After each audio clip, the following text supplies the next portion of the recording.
Guys, আশা করি আপনারা সবাই ভালো আছেন।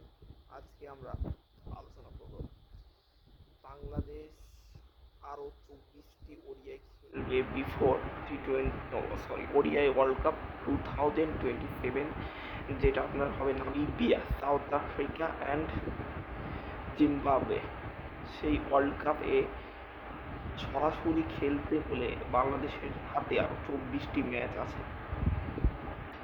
বাট ইন্ডিয়ার সাথে সিরিজ, অস্ট্রেলিয়ার সাথে সিরিজ, জিম্বাবুয়ে, আয়ারল্যান্ড আছে, তো আমাদের কোনো চিন্তা নেই, আমরা কোয়ালিফাই তো করে যাব। বাট কোয়ালিফাই করাটাই কি আমাদের জন্য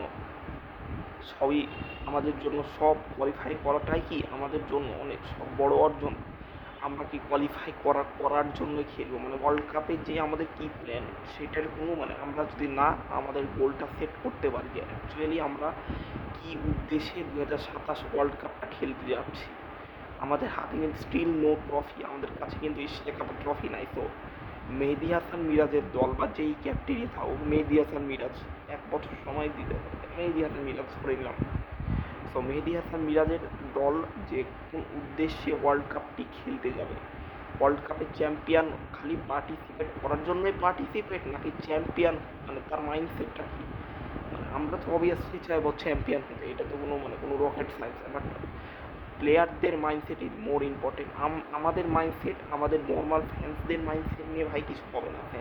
প্লেয়ারদের যে মাইন্ডসেটে যেটা থাকবে যে তারা চ্যাম্পিয়ন হতে যাচ্ছে, সে চ্যাম্পিয়ন হওয়ার জন্য যে প্রস্তুতিটা লাগে সেটা যদি তারা ভালোভাবে খেলে, ভালো উইকেট, ট্রু উইকেটে খেলে, ট্রু উইকেট যেমন ওয়েস্ট ইন্ডিজ আসছে, ট্রু উইকেট যদি মিরপুরের যে খেলাগুলো হবে সেইখানে বানায়, তাহলে আমরা বুঝবো যে তারা যে উদ্দেশ্যে খেলতে যাচ্ছে। আমি আশা করি তারা ভালো করবে, বাট এতটুকুই আশা করি বাংলাদেশ যেন ভালো করে।